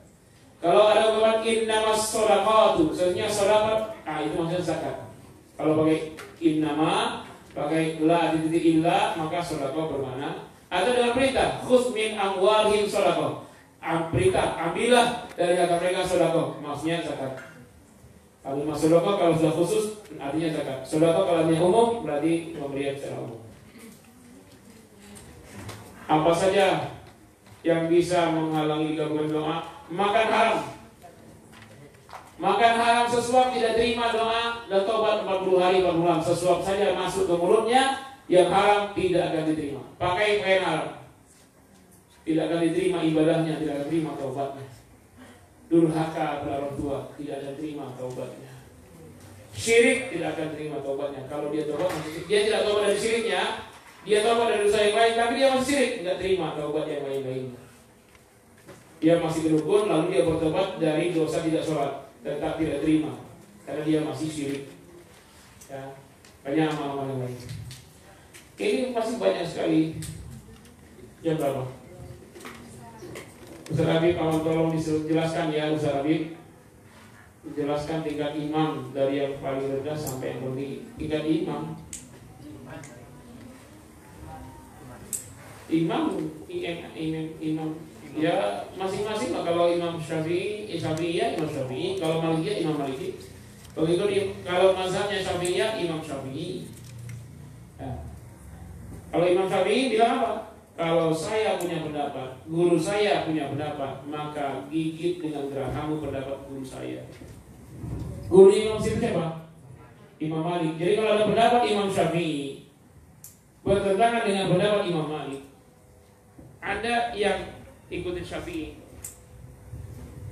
ikut kaulnya Imam Syafi'i, ikut pendapat guru saya. Saking hormatnya Imam Syafi'i pada gurunya, walaupun pendapatnya berbeda, ikut pendapat guru saya. Saking hormatnya ke guru, padahal Imam Syafi'i yakin pendapatnya benar. Saking ta'zim pada guru, beliau berkata seperti itu. Enggak sekarang, sudah diajar gurunya, lalu dia harus dipanai pada gurunya, lalu timbul kesombongan. Guru saya itu cemen dulu cuma sejaman enggak boleh ya. Walaupun nanti kalian jadi profesor doktor, guru kalian cuma doktor, guru hikmah MA, kalian profesor, walaupun sehebat apa, tetap hormati guru kalian. Imam Syafi'i itu sudah diakui dunia, tetap dia katakan begitu. Kalau kalian temuin pendapat saya bertentangan dengan pendapat guru saya, ambillah pendapat guru saya. Ustaz saya ini bertanya tentang dua tema. Ustaz, siapakah Khidir itu? Apakah ia seorang nabi atau dia seorang kayak aulia? Khidir gurunya Nabi Musa. Ketika Nabi Musa disuruh berguru kan? Nah, sekarang orang berselisih pendapat Nabi Khidir masih hidup atau tidak? Masih hidup atau enggak? Sekarang saya tanya, Nabi Isa masih hidup atau sudah mati? Masih hidup. Khidir masih hidup atau sudah mati? Khidir sudah wafat, ada hadisnya. Ya. Jadi kalau saya ketemu Nabi hidup nggak ada lagi sudah. Ya, yang masih hidup Nabi Isa alaihissalam nanti akan turun. Ustaz, di luar tema, kalau kita ingin zakat fitrah di bulan Ramadan ini dan sedangkan sekarang ada wabah dan tidak boleh keluar rumah, bagaimana zakatnya? Kirim online aja. Kasih atau balinya langsung. Nah, pesan langsung kasih, Pak. Mana pesan yang ini, Pak? Tolong antar. Kemana, Pak? Ke rumah Anda. Kasih makan anak Anda. Nah, itu zakatnya. Maaf, di luar tema lagi. Kalau kita menyimpan Al-Quran sampai menumpuk 4 Al-Quran, apakah nanti kita akan dihisap karena seluruh Al-Quran yang ditumpuk dan tidak dipakai itu di akhirat kelak? Kalau kita punya 4, ya tujuannya apa? Kalau mubazir ya nggak boleh. Ya kalau 4 itu tidak ada saudara-saudara ya untuk saudara kita 4-4-nya. Kalau kalian dapat Al-Quran, sekarang ada Al-Quran, dapat lagi hadiah. Ada yang punya 2 nggak? Ada? Apa kayak ganti-ganti? Nanti mari tahfiz. Biar yang wakaf ini dapat pahala, yang ini dapat pahala juga. Jangan satu aja dipakai, ganti-ganti. Hari Senin pakai yang ini, hari Senin yang ini. Kalau ada 7, nanti setiap hari ganti. Kan Al-Quran walaupun beda-beda, Al-Quran tidak berbeda ayatnya kan? Walaupun beda-beda cetakannya, tapi tidak berbeda ayat. Nah, tapi yang terbaik kalau teman kita yang tidak punya, bagilah yang tidak punya itu. Dibagi banyak sekali Al-Quran orang sumbang. Ada itu. Kalian yang rusak Al-Qurannya cepat dikasih lagi. Ya. Dari Riani. Assalamualaikum Ustaz. Waalaikumsalam. Jika seorang muslimah menikahi seorang ekspat yang karena niat menikah maka dia menjadi mualaf, tetapi dalam kehidupan berumah tangganya sama sekali tidak mencerminkan kalau dia itu seorang mualaf. Bagaimana hukum dan saran dari Ustaz? Saya pernah yang ekspatriat itu, orang asing, orang Belanda waktu itu. Saya di Masjidul minta saya mensyahadatkan dia. Saya menolak, saya nggak mau. Saya menolak. Kenapa? Setelah saya syahadat, dia ikut. Siapa yang membina dia? Tahu-tahu sudah syahadat dia mau pulang ke Belanda. Dia hanya ingin menikah dengan orang sebutan. Saya tidak mau, Pak. Saya takut nanti kalau saya sudah syahadat lalu dia tidak menjaga imannya. Makanya program mualaf harus ada. Setiap orang yang masuk Islam dibina dulu 6 bulan, nggak boleh kemana-mana, di karantina dia dengan ilmu akidah, ilmu tauhid, ibadah. Setelah 6 bulan kasih sertifikat bahwa dia mualaf, setelah itu pelatihan Islam. Ya itu paling singkat 6 bulan, kalau bisa setahun. Nah setelah itu baru dia mau nikah lah. Ini dia syahadat hari ini, besok dia nikah, besok dia murtad lagi. Kalau tidak dengan kesadaran, saya tidak berani. Karena al-mu'allaf orang yang hadir didudukkan untuk memeluk Islam karena takut kepada Allah, bukan karena ingin kawin. Ustaz mau tanya, kenapa khamar dulu belum diharamkan? Apakah karena ahar khamar dinamakan belum diturunkan? Ayat khamar, iya. Ayatnya belum turun, belum haram. Pas sudah turun ayatnya haram. Waktu awal ayatnya belum turun, maka khamar belum haram. Sudah turun ayatnya haram. Makanya ya sahabat Ali bin Abi Thalib itu suka minum. Ya, pernah turun ayat Al-Kafirun, baca imam jadi imam. Qul ya ayyuhal kafirun la a'budu ma ta'budun wa la antum 'abiduna ma a'bud wa la antum 'abiduna ma a'bud la a'budu ma ta'bud. Enggak sampai lagu dulu. Kita balik. La taqrabus shalah wa antum sukara. Jangan kalian salat kalau sedang mabuk. Nah itu berarti mabuknya belum diharamkan. Lalu turun ayat terakhir, ya ayyuhalladzina amanu innamal khamru wal maisiru wal ansabu wal azlamu rijsun yang najis. Tinggalkan. Nah, setiap turun ayat itu setetes pun tak boleh lagi disentuh. Ustaz, apakah para nabi Rasul sebelumnya wajahnya tidak diperlihatkan seperti film? Tak boleh. Siapa yang tahu wajah Nabi aslinya? Kalau logis itu pura-pura doang, bukan aslinya. Enggak seperti itu aslinya. Bagaimana tidak menggambarkan, hanya kira-kira, bukan pastinya. Kalau mau tahu bagaimana wajah Nabi itu di kitab Syama'ilul Muhammadiyah, ya, ada tuh kita yang kuning sama hijau 2. Imam Abu Daud ya, Imam Tirmizi ya, Asy-Syama'ilul Muhammadiyah, bagaimana senyumnya Nabi, gimana alis Nabi, gimana dada Nabi six pack, ini one pack.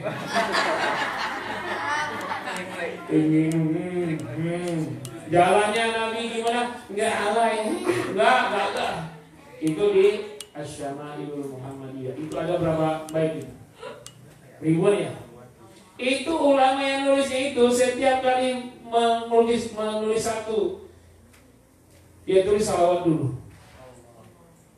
Salat dulu 2 rakaat. Sudah salat 2 rakaat baru dia tulis wajah Nabi Muhammad. Allahumma sholli ala Muhammad. Nanti yang kedua salawat lagi. Sallallahu ala Muhammad wa alihi wasallam. Baru bagaimana wajahnya, bagaimana pundaknya. Terus salat lagi 2 rakaat, salawat lagi, baru tulis. Salat lagi 2 rakaat, salawat lagi, beda-beda salawatnya itu. Tulis lagi. Salat lagi 2 rakaat, salawat lagi, tulis lagi. Setiap menyebutkan satu bentuk fisik Nabi, bersalat 2 rakaat, bersalawat, baru tulis. Salat 2 rakaat, bersalawat, baru tulis. Begitu seterusnya sampai selesai kitab tersebut. Ya, yang tulis ya. Saya pernah dengar di pesantren luar, ada yang namanya puasa Yaman, puasa salawat. Puasa Yaman itu pas buka kita dianjurkan untuk memakan makanan yang bernyawa, walaupun sudah dimasak, contoh ayam goreng. Bagaimana? Itu nggak tahu saya. Yang tahu yang ajaran tidak boleh makan bernyawa itu kungfu Shaolin di tempel di tempel, di kuil-kuil mereka tidak makan ikan, ayam, bebek, mereka makan sayur, buah ya, dari bukan hewan bernyawa. Itu ajaran dari Shaolin Temple itu. Ini namanya apa? Vegetarian. Nah itu udah tahu pesantren mana. Ya kalau dari sisi kesehatan bagus, tapi kalau dia mengharamkan yang diharamkan Allah malah tidak boleh, bisa kafir. Tidak makan ayam dan ikannya itu kenapa? Oh kolesterol, baguslah kalau gitu. Oh kemahalan harganya, baguslah. Jadi makan daun aja biar hemat. Kan lagi lockdown, lauk daun.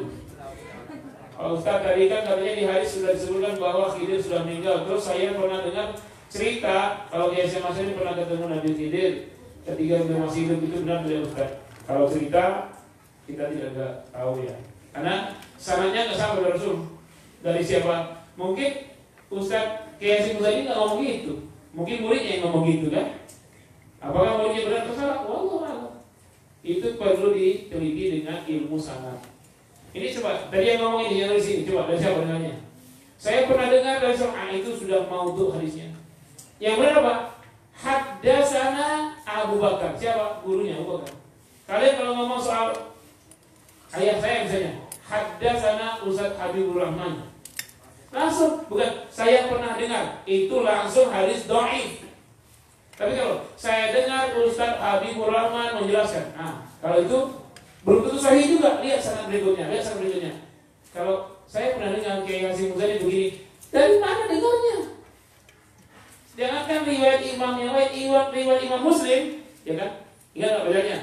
Kalau dengan kalimat yang tidak, apa namanya? Bukan kalimat yang ma'luf tapi majhul, maka dhaif. Walaupun hadis Imam Muslim.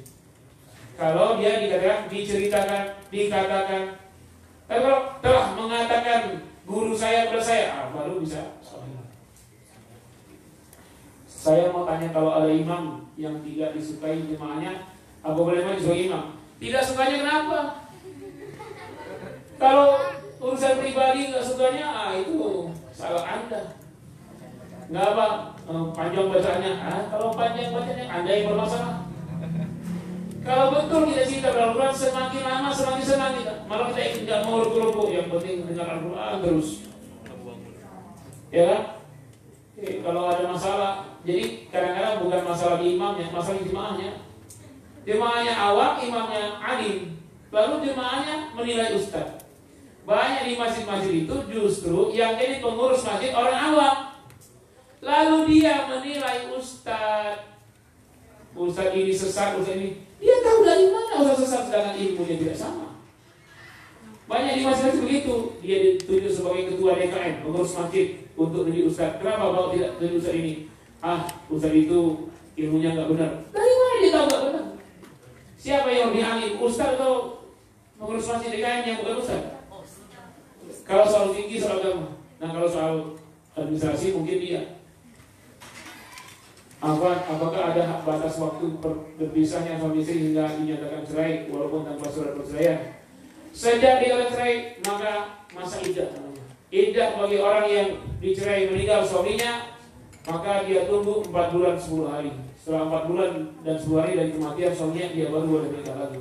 Kalau dia dicerai talak suaminya hidup maka itu iddahnya salah satu kuruk 3 kuruk.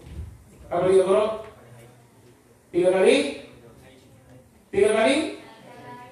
Kalau menurut Imam Syafi'i salah satu kuruk 3 kali suci. Kalau Imam Hanafi salah satu kuruk 3 kali haid. Kalau Syafi'i kan? Kalau ada seorang wanita diceraikan lagi haid, sudah itu belum? Belum. Diceraikan kamu. Belum dihitung. Nanti dia bersih. Dia suci, baru dihitung. Haid lagi, suci lagi, baru dihitung. Yang kedua, haid lagi, suci lagi. 3. Setelah sucinya habis dia haid, boleh dia nikah yang lain. Kalau menerima Hanafi 3 kali haid. Ketika diceraikan lagi haid, udah itu 1. Suci, haid 2, suci, haid 3. Nah setelah haid dia boleh nikah. Kalau Imam Syafi'i dia diceraikan lagi suci, udah itu 1 tuh. Lagi suci diceraikan, udah 1 tuh. Haid, suci lagi 2, haid suci 3. Habis ini boleh. Ya, beda masa iddah cerai dari yang ditalak suami hidup atau cerai karena suami meninggal. Kalau suami meninggal, masa iddahnya 4 bulan 10 hari. Seorang yang ditinggal oleh suaminya dia tidak boleh menikah sampai setelah 4 bulan 10 hari dari kematian suaminya. Itu kan bisa Al-Baqarah. Pernah kalian pelajari itu? Ayat 200 itu tentang pernikahan, nikah talak dan rujuk. Hamba Allah. Iya, saya juga dari hamba Allah.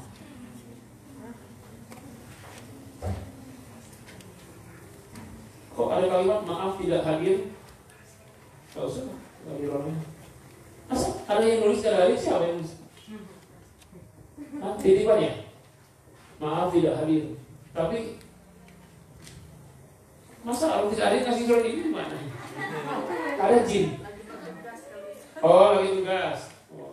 Bagaimana sih jawabannya nggak ada? Kayak anggota DPR, saudaranya pulang.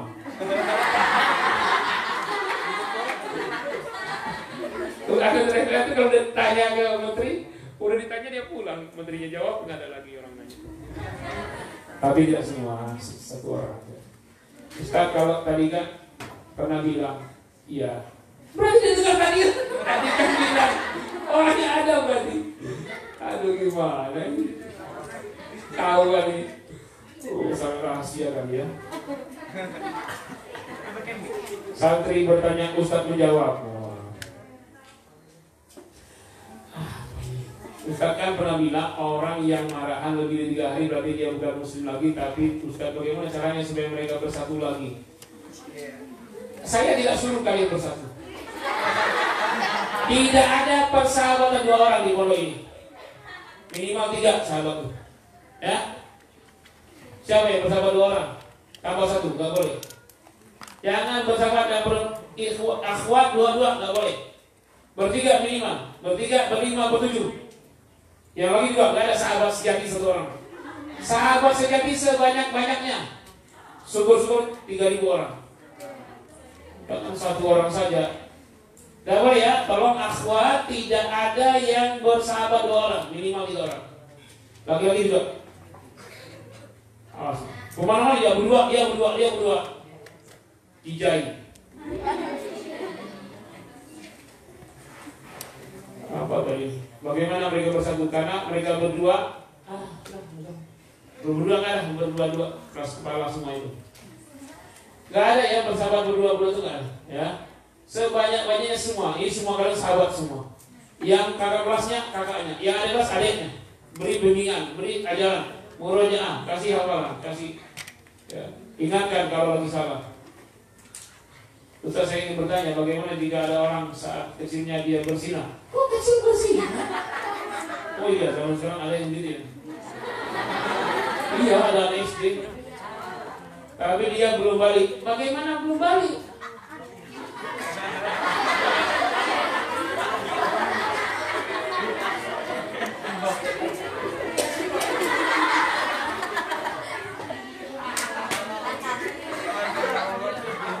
Salah, negeri ini salah. Menghitung balik itu dihitung umur.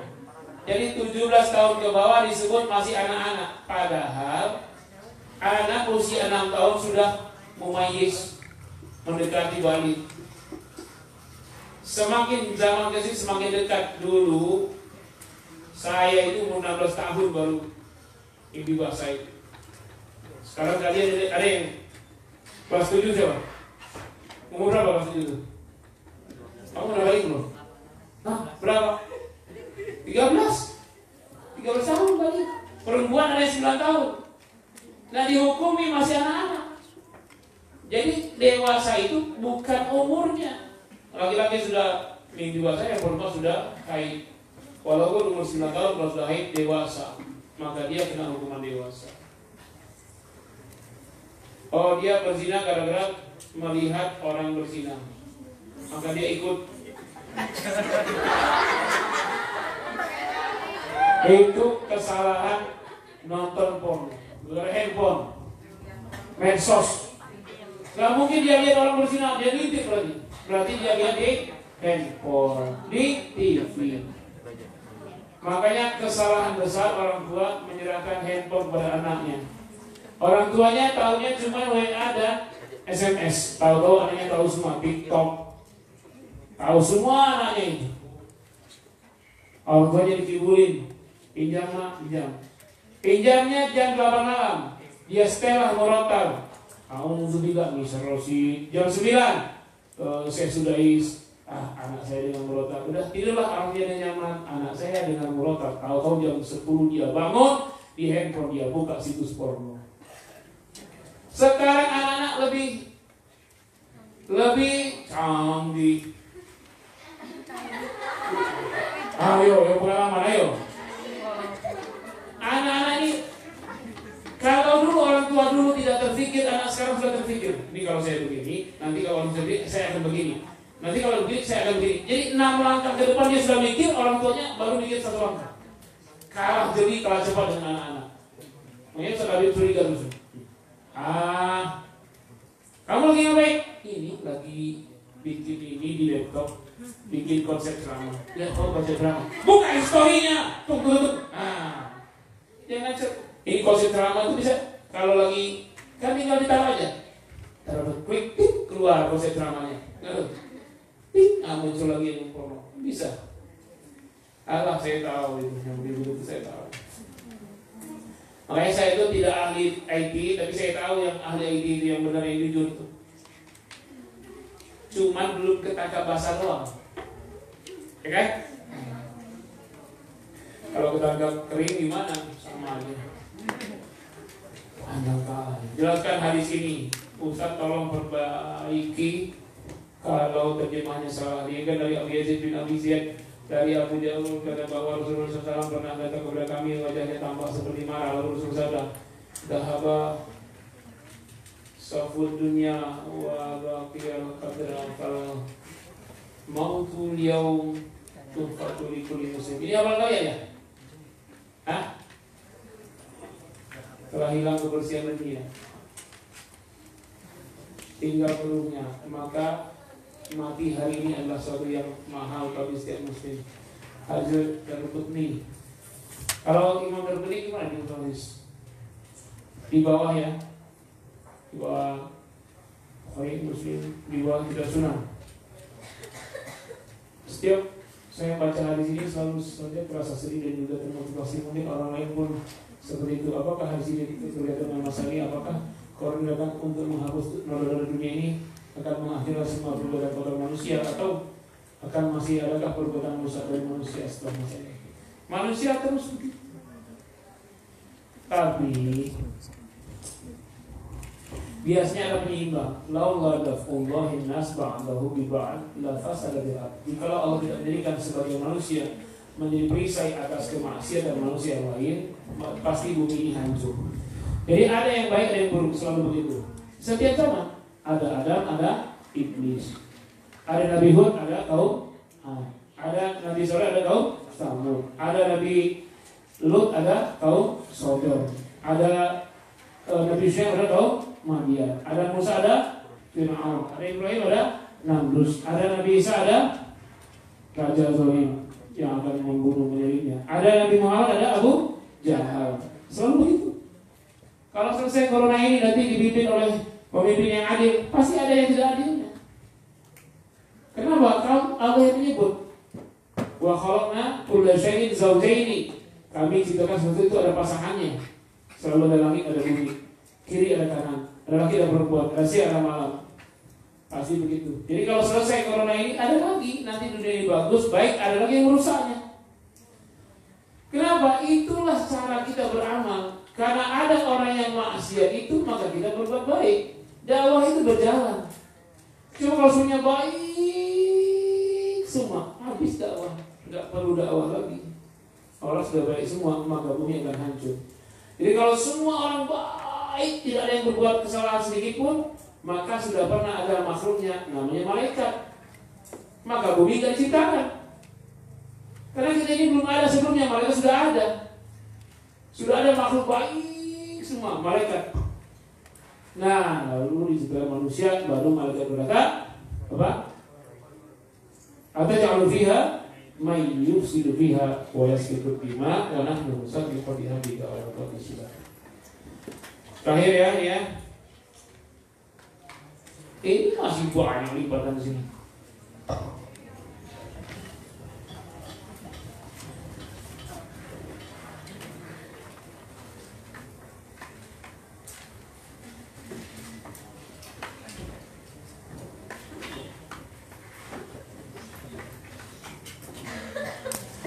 Ada hadis Ali bin Abbas qala saqaitu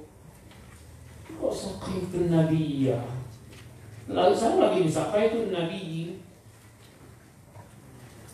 Saqaitu nabiyya. Aku memberi nabi, aku memberi minum kepada nabi. Ya kan? Man zamzama. Min ya. Min zamzama fashariba fahuwa qaimun. Nabi minum zam-zam berdiri. Untuk air yang lain, dia ada lagi hadis, la yashrabanna ahadukum qaiman. Jangan minum berdiri. Kalau air minum yang lain, maka tidak boleh berdiri. Kalau zam-zam boleh minum berdiri. Kedua hadis tadi, la tashrabanna ahadukum qaiman sahih. Kemudian Nabi minum zam-zam berdiri, itu sahih. Hadis Bukhari Muslim juga. Jadi kalau minum dede water, duduk. Kalau minum zam-zam boleh berdiri. Ternyata diteliti orang sekarang. Oh, ternyata kalau minum air biasa kita berdiri, itu saringan di ginjal nggak tertutup. Jadi air itu langsung masuk, sehingga ginjal akan keruh. Kalau air biasa. Kalau air zam-zam orang berdiri, walaupun saringan ginjal tidak tertutup, masuk semua zam-zam itu tidak apa-apa. Kenapa? Tidak ada keruhnya di zam-zam itu. Karena zam-zam air mukjizat. Ini hikmahnya. Walaupun nggak ada penelitian zaman Nabi, ternyata diteliti orang sekarang. Kenapa ya Pak minum zam-zam boleh berdiri, kalau minum yang lain tidak boleh? Ya, itulah hadisnya. Luar biasa. Nabi tidak keluar dari tiduran dokter, jurusan dokter UI atau yang lain, tapi pengobatannya luar biasa. Ya, jadi kalau kalian nanti dapat zam-zam, ya boleh minum berdiri. Tapi kalau minum yang lain tidak boleh. Jelas? Dan sekarang diteliti orang, ternyata ketika orang minum berdiri, saringan di ginjal terbuka, sehingga air langsung masuk, tak tersaring, yang keruhnya dari air itu masuklah ke ginjal akan mengotori. Nah, kalau Zam-Zam saringan ginjal terbuka dan tidak tertutup, masuk dalam semuanya, ginjal juga bersih saking jernihnya Zam-Zam tersebut. Masya Allah, luar biasa ya. Jadi kita akan bilang, nanti masa zaman jadul sekarang modern. Kita ini modernnya modern jahiliyah. Rasul walaupun dulu di zaman jahiliyah, beliau yang membuat modern sehingga dari jahiliyah lagi, membebaskan masa jahiliyah dan sila kubur bersih Islam. Nah, Nabi lah ahli dalam segala hal. Contoh Nabi. Maka sekarang ketika corona tidak ada obatnya, ikutlah Nabi. Apa? Habbatus sauda. Minum tuh habbat sauda itu. Bacakan ruqyah campur dengan air, minumkan. Ini habbatus sauda syifa'an min kulli da'in illa as-sam. Habbat sauda obat segala sesuatu kecuali kematian. Nah, sebelum orang dapatkan vaksinnya, minumlah habbat sauda. Ya. Mohon maaf yang sebesarnya dan terima kasih. Mudah-mudahan faedah. Insyaallah besok kita lanjutkan dengan bab lain, tapi dalam kitab ini. Kalau sesudah bab bab sabar. Cuman saya lihat yang paling penting sekali itu niat, bab niat. Tidak ulang bab niat, supaya meluruskan semua amal kita. Karena amal itu akan benar kalau niatnya betul. Itu lebih dahulu. Baru yang kedua kaifiyah. Baiklah, terima kasih anak-anakku sekalian. Terima kasih Bapak Ibu yang di rumah.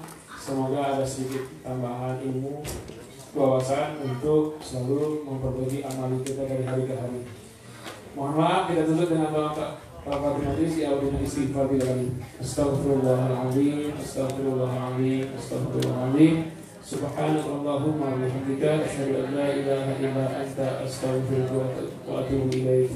Wassalamualaikum warahmatullahi wabarakatuh.